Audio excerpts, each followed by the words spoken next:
वतन की मिट्टी गवाह रहे। सानू ये पता भी सी गल्लां जिसने तेन दसना भी सुनिया कि भी फैसला लाहौर कहते कराया जलसा, फैसलाबाद कराया, फैसलाबाद तो फिर आके लड्डे कोठी कराया, लड्डे कोठी आके आखिरी जलसा जलियांवाले बाग कराया। आप आजाद हैं, आजाद रहें।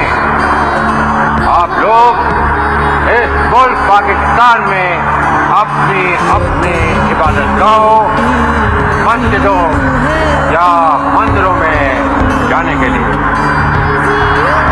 आपका मजहब क्या है, जात क्या है, कौम क्या है, इसका हुकूमत के मामला से कोई ताल्लुक नहीं।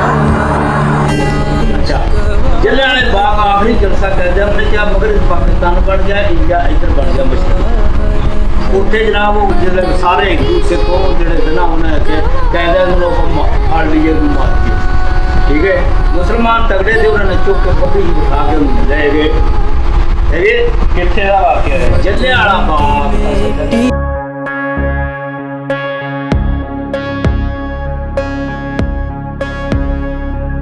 वतन की मिट्टी